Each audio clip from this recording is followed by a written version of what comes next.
Draco Malfoy, and the cousin he never asked for. Thank you very much. By Draco will hear about this. Chapter 3. Another troublesome Halloween. As Halloween drew closer, and with it their first trip to Hogsmeade, the third-year students grew exceedingly more excited, with the sole exception of Harry. Their friend, having been denied the permit to go due to the lack of signature from his Muggle relatives by every authority he had dared asking, was dejected and bitter about being left out of the fun, and Draco could not blame him.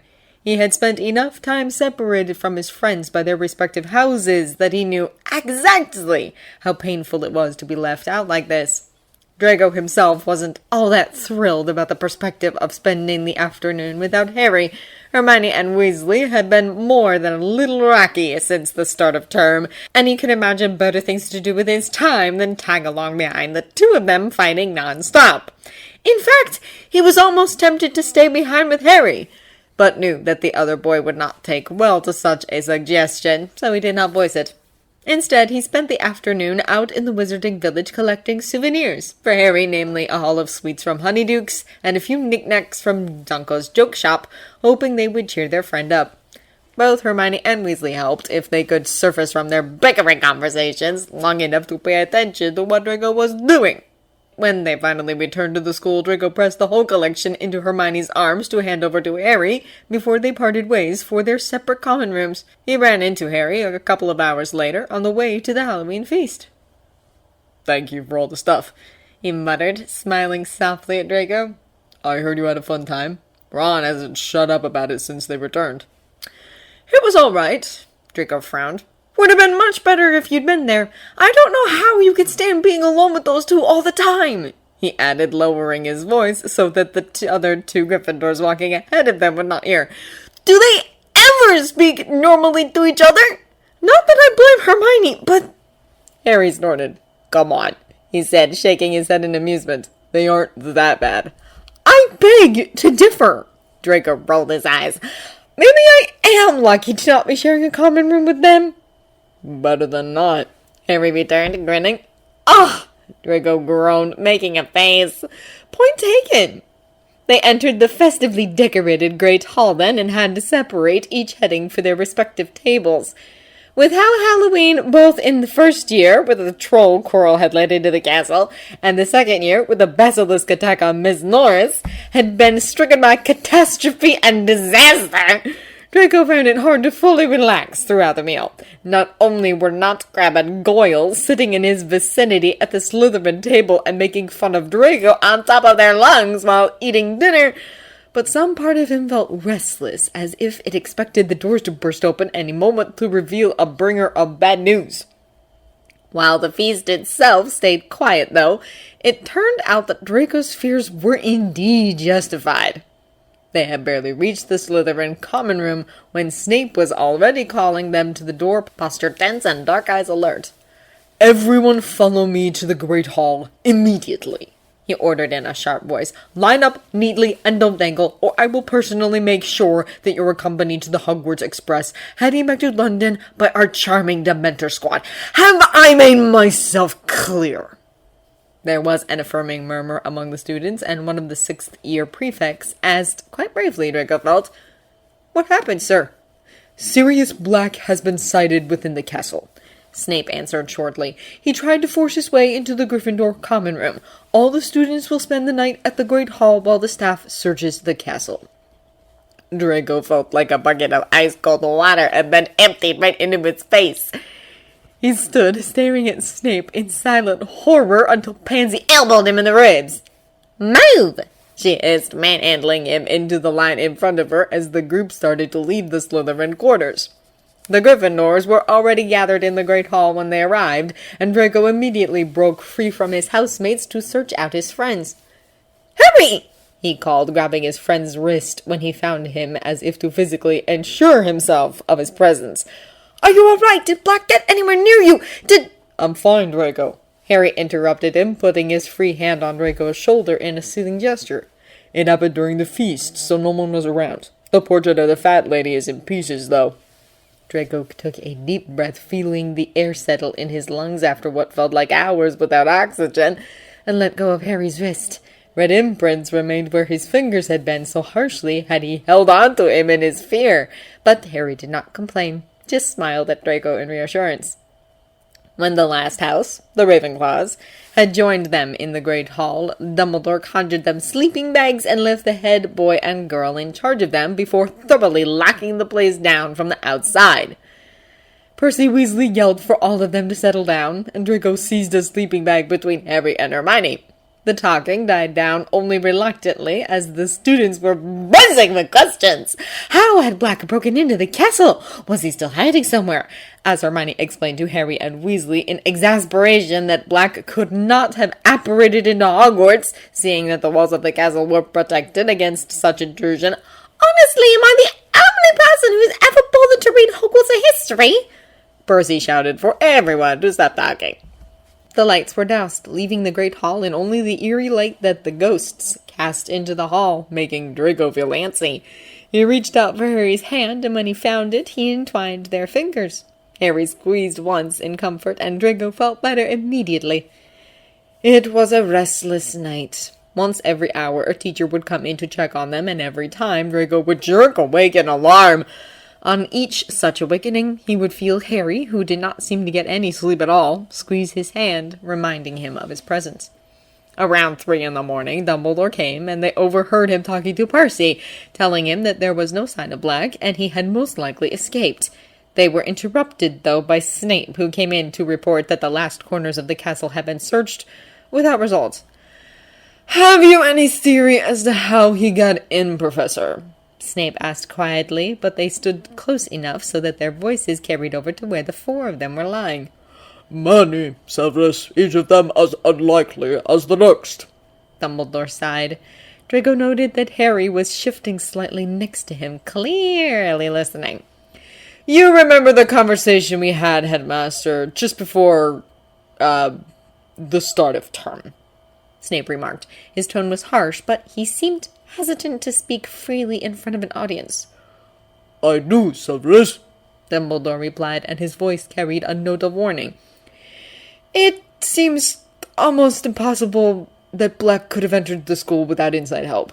I did express my concerns when you appointed—" "I do not believe a single person in this castle would have helped Black enter it." Dumbledore cut him off with an air of finality.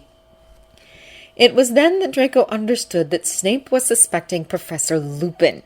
His mother had told him that Sirius Black and James Potter had been the best of friends throughout their school days, and if Lupin had been friends with Harry's father, like he had revealed to Draco, he must have known Black, too. And Snape, who had apparently attended school with them, judging by the fact that he held a grudge against Harry's father, must be holding his own strongly negative feelings towards Lupin, and not only because the other man had snatched the Defense Against the Dark Arts post from him. Dumbledore then took off to report to the Dementors, and the group split. Draco looked over at Harry, seeing the light reflect in his eyes as Snape closed the door to the great hall behind himself. Harry turned onto his back, shooting a look at Weasley, who lifted his head, clearly awake, too. He mouthed something to Harry, making the other boy shrug. Draco looked over his shoulder towards Hermione, who was staring at him with wide, scared eyes. Draco shifted to lie onto his back as well, and reached out his free hand in invitation. Hermione took it, clutching his fingers tightly. The shock of Black's break into the school sat deep with its students for the following days, but especially with both Hermione and Draco. Weasley had quickly taken up his usual optimism as a coping strategy, and Harry had soon followed his lead, but Hermione and Draco were not as easily deterred. They were thankfully too busy with their studies to discuss the subject of death and drive each other insane, like Draco was well aware they would have otherwise. But when Harry told them in outrage that Professor McGonagall had suggested that he drop out of Quidditch practice in the evenings, and had in the end ordered Madame Hooch to oversee their sessions, none of them joined into the scoffing remarks Harry traded with Weasley about their teacher's paranoia. Instead, they traded careful looks and stayed silent. All in all, Draco could not have been less motivated for the first Quidditch match of the season, while Draco had retained his position on the team. Whether due to Flint's promise to his father or to his actual talent, Draco would never know. The amount of coursework the term had brought along in combination with the prospect of playing against Harry, the memory of last year's match still fresh in his mind, made him honestly ponder dropping out of the team. "Oh, you're not!" Weasley, of all people, asked when he voiced his lack of motivation to the other three, staring at him as if he had grown a second head that had taken the appearance of Gilderoy Lockhart. "Do you know what I get for a position on my Arch team?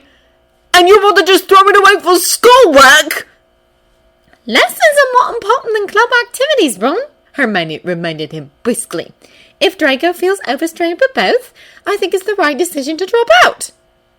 "Well, I think if he feels that exhausted, he should rather drop divination," Harry noted with a frown, worried green eyes catching Draco's gaze. "I have no idea how the two of you manage that insane time schedule of yours, but it's clearly doing you no good." Hermione had already opened her mouth to protest, but he cut her off, continuing, "You love Quidditch, Draco. I know you're not particularly fond of your teammates, but I know you enjoy flying just as much as I do. I think you'll regret it if you throw that away now." Draco knew that Harry was right, of course, but he was far too weary to approach the subject of quitting divination with Hermione, so in the end, he continued trying to handle everything at once and managing so-so. When Draco was shaken awake for breakfast on Saturday by Flint himself, Draco felt like hell warmed over. He had stayed up late the previous night, desperately trying to catch up on his homework, and as a consequence, had not got nearly enough sleep. The prospect of spending the afternoon up in the cold autumn air flying looked anything but inviting from his position under the warm covers. But faced with a snarling Flint, he had no choice but to get up and dress. The weather was rainy, and the wind was howling, and everything felt 10 times more uncomfortable to Draco's tired body than it already was. Not to mention that holding himself up on a broom through this storm, and even worse, trying to spot the snitch, was going to be bloody exhausting. Though at least Draco thought as he mounted his broom and caught a glimpse of Harry, who, like him, was already soaked to the bones, despite the match having yet to start. He did not have to deal with the additional handicap of glasses. The match dragged on endlessly, and honestly, Draco had no idea what was happening around him. With their wet robes, all the players looked the same, and he had to spend all his energy on keeping himself upright on the broom and keeping out of range from the occasional strike of lightning, which left almost none for him to properly search for the snitch. It was pure luck that he ended up spotting the tiny little ball hovering near the wall of the Hufflepuff's dance. He sped towards it, not knowing whether Harry was following or not. Only one thought in his mind: to get to the snitch and end this bloody nightmare so they could go inside and drink some hot tea. The noises of the roaring wind and the rolling thunder seemed to fall away from Draco, and the temperature seemed to be dropping even further as he tried to keep himself focused, gaining quick ground in his chase. Distractedly, Draco noted that his breath had started to fog, and his fingers were trembling from cold as he reached out his hand. Almost there, almost... His fingers closed around the struggling ball, but he could not feel euphoric or even relieved. Faint echoes began to fill his ears, and Draco could hear Harry's panicked voice calling his name. Draco whirled around, his heart hammering as he searched for Harry, for the source of those screams. But what he saw instead made his grip on his broom almost slip in shock. An army of Dementors was hovering near the ground, and someone was falling towards them, numb limbs flailing around uselessly, and Draco could just make out wild raven hair and soaked scarlet robes. Time seemed to stand still as he watched Harry fall, and this, Draco thought, this must be what dying felt like, because he was up in the air watching his best friend descend to the ground, and there was nothing he could do to stop it. Another figure appeared on the ground then, hurrying forward with surprising speed and pointing their wand at Harry. Dumbledore. Harry's fall seemed to slow, and when he hit the ground, there was no sound of impact. Draco was speeding towards the ground, shaking from head to toe and barely clinging onto his broom, the snitch slipping from his fingers and taking flight, his only thought being that he had to get to Harry to see if he was alive, if he was... Out of the corner of his eyes, Draco saw Dumbledore sending what looked like foggy light towards the Dementors, which retreated hastily, but he could not focus enough to pay any attention. Draco, in his panic, miscalculated the distance to the ground and had to jump off his broom before he hit the ground right next to Harry. His ankle bent painfully as his feet hit the ground, and he lost his footing, but he did not care. His hand was already reaching for Harry, shaking him, calling his name. "Don't move him, Mr. Malfoy," Dumbledore called, appearing next to him. "He might have broken something." Is he... Draco began, his sight blurred by what he realized just now must be tears, not rain, but Dumbledore put a gentle hand on his shoulder while his wand hand lifted Harry carefully off the ground by magic. "He will be fine, I promise," Dumbledore said solemnly. "I cushioned his fall, but he needs immediate medical attention. Rolanda!" he called as Madame Hooch landed on Harry's other side, visibly shaken. "Please bring Mr. Potter to the hospital wing. Excuse me, I need to have a word with the Dementors." Fury drenched his voice at those words, and when he approached the Dementors hovering at the edge of the field, boxed in by the movements of what looked like a glowing bird, the wind carried distorted, angry shouts to Draco's ears. "Malfoy!" Flint's voice broke him out of his daze, and his team captain was smacking down at him, Draco's broom under one arm, his free hand reaching out to help him to his feet. "Nice catch!" he told him, as if he had no care in the world, and as if he had not just watched another student almost fall to his death. "Thanks for proving my decision to keep you on the team is correct. I'd have cast you out if you had lost the Potter again today, just so you know." Draco just stared at him, unable to return anything, unable to even breathe through his incredulity. Flint rolled his eyes and shoved Draco's broom at him. "Watch out for that, will you?" he growled. "You'll need it for the next match." Draco's fingers closed around his broomstick almost automatically without any conscious input from him, and Flint turned, walking away.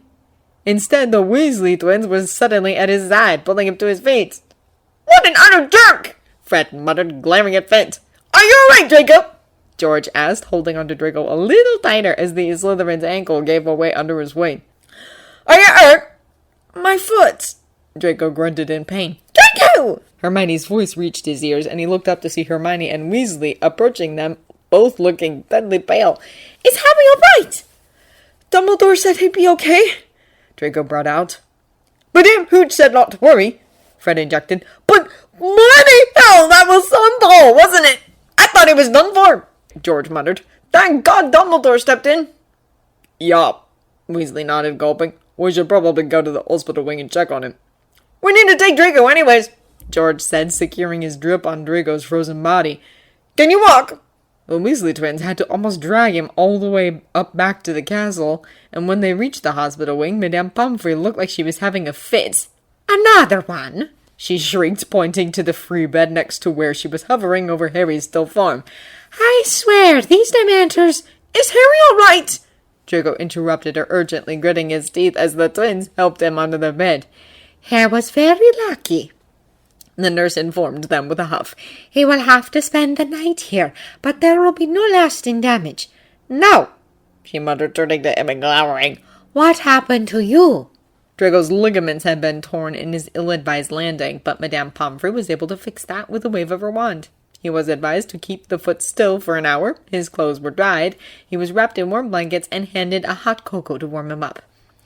"Might need a pepper wrap before you leave," she grumbled as she turned away. "Probably cut death out there during such a storm. Honestly, Quidditch!"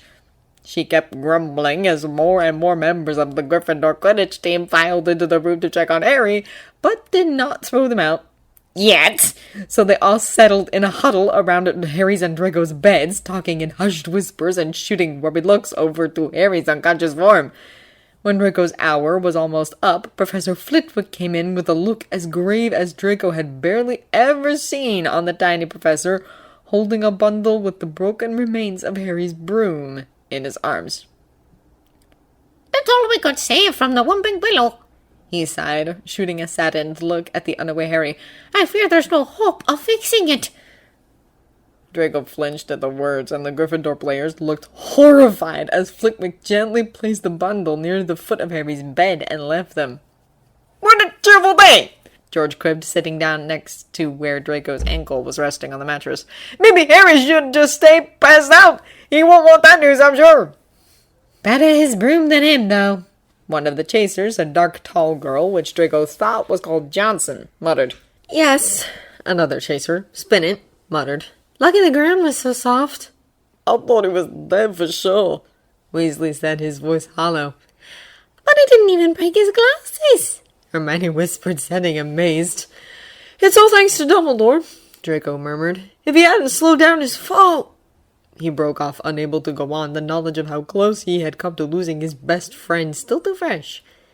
That was the scariest thing I've ever seen in my life, the third chaser, Belle, noted in a rough voice. Hermione! Fred called suddenly, and Draco's face snapped over to Harry's bed so fast he almost strained his neck. Harry's eyes were open, and he was blinking at all of them in slight confusion, still drowsy. How are you feeling? Harry didn't answer. He was frowning, as if trying to work out an especially difficult bit of homework, and then something seemed to click together, making him sit up so suddenly that they all gasped in protest. What happened? He asked. Fred continued to explain, but Harry seemed most disinterested in the details of his fall, instead prodding, But the match, what happened? Are we having a replay? Everyone fell silent at those words. Draco looked down at his hands, torn between feeling guilty for not noticing the Dementors right away and proceeding to catch the snitch, half angry at Harry for even worrying about something as ridiculous as a Quidditch match when he had almost died. He was competitive as well, but honestly... We didn't lose, Harry moaned, horrified. I caught the snitch, Draco admitted, awkwardly not looking up. I didn't realize anything had happened until I turned and saw you fall. I'm sorry, Harry. When Harry did not return anything, he forced his eyes over to Harry's bed, wincing at how crestfallen his friend looked at the news. I'm sorry, he repeated. That's not your fault, Fred sighed. You literally hauled yourself off your broom trying to get to him the moment you noticed. No one blames you. Even Wood admits you won fair and square, George added. Where's Wood? Harry asked suddenly, as if waking from a daze. Still in the showers, Fred said. We think he's trying to drown himself. Harry groaned at that and put his face in his knees. His teammates tried his best to cheer him up, telling him that they still had a shot at the cup and that it wasn't his fault the Dementors turned up, but he seemed inconsolable. Draco almost felt like it was kind of Madame Pomfrey to throw the team out of the infirmary about 10 minutes later. Harry looked like all of their well-meant solidarity only made him feel worse.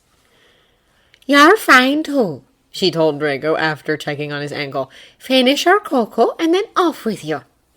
Draco had never wanted a cocoa less, but he picked the cup back up from where it rested on his nightstand anyways, glad for the excuse to not have to leave Harry's side immediately. He swung his legs over the side of the bed to face his friend, who was listening to Hermione describing Dumbledore's anger over the Dementor's intrusion. Harry's face was dull, though, and he seemed to be barely listening.